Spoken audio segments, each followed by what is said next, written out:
నేను P4 తీసుకొచ్చాను. ఇది కాకుండా మీరు ఒక విషయం గుర్తుపెట్టుకోవాలి.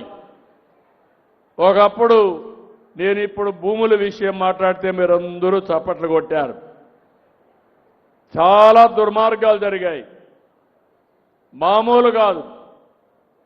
ఈ భూ రికార్డ్స్ అన్ని భూముల రికార్డ్స్ అన్ని తారుమారు చేశారు. మీ భూమి ఆ రోజుండే పెద్దల మాట మీరు వినకపోతే మీ భూమిని వాళ్ళకి ఇమ్మని దౌర్జన్యం చేశారు. ఇవ్వకపోతే ప్రభుత్వ భూమిగా మార్చేశారు. కంప్యూటర్లు 22A పెట్టారు.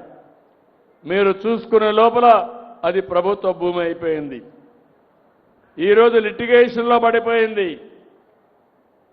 బిగినింగ్లో నేను ముఖ్యమంత్రి అవుతానే ఎక్కడికి పోయినా వందల వేల పిటిషన్లు వచ్చేటివి.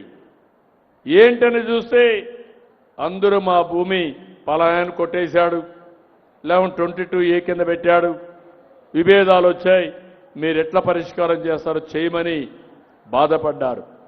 అది చూసిన తర్వాత నేను ఎన్నికల్లో మీకు ఒక మాట చెప్పాను.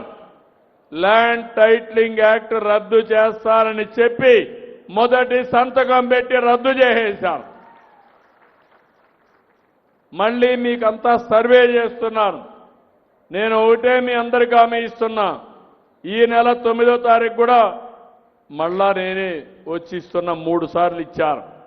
డిసెంబర్ లోపల అన్ని భూములు సర్వే చేసి నా ఫోటో వేసుకోను, వేరే వాళ్ళ ఫోటో వేసుకోనేను, రాజముద్రతో పట్టాదారు పాస్ పుస్తకాలు మీకు ఇచ్చే బాధ్యత తీసుకుంటాం. అదే మాదిరిగా మీ దగ్గర కరెన్సీ, డబ్బుల కరెన్సీ ఎట్టుంటుందో అలాంటి ఫీచర్స్ పెట్టి ఎవ్వరు ట్యాంపర్ చేయకుండా మీకు పట్టాదారు పాస్ పుస్తకాలు ఇస్తా. QR కోడ్ పెట్టాం. ఆ QR కోడ్ వల్ల ఎప్పటికప్పుడు మీ భూమి ఒకసారి మీరు చూసుకోవచ్చు. మీ సర్వే నెంబర్, సబ్ డివిజన్ ఏంటి, LLM అవన్నీ కూడా అందులో ఉంటాయి. మీకు 4 సర్వే నెంబర్లో 10 దగ్గర భూమి ఉంటే ఆ డీటెయిల్స్ అన్నీ ఉంటాయి. ఎవరైనా మీకు తెలియకుండా భూమిని మార్చేసి ఎప్పుడు కావాలంటే అప్పుడు చూసుకునే ఏర్పాటు చేస్తా. రెండవది, రికార్డ్స్ అన్ని బ్లాక్ చైన్ టెక్నాలజీలో పెడతాను. ఎవ్వరు కూడా ట్యాంపర్ చేయని విధానానికి శ్రీకారం చుట్టాను.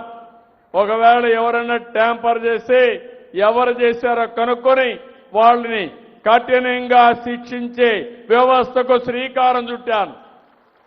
ఇంకెక్కడ ఎవరైనా భూములు జోలుకొస్తే మీరు బయట ఉండరు, జైల్లో ఉంటారు. గుర్తుపెట్టుకోమని హెచ్చరిస్తున్న. తప్పులు చేసిన వాడు జైల్లోనే ఉంటాడు.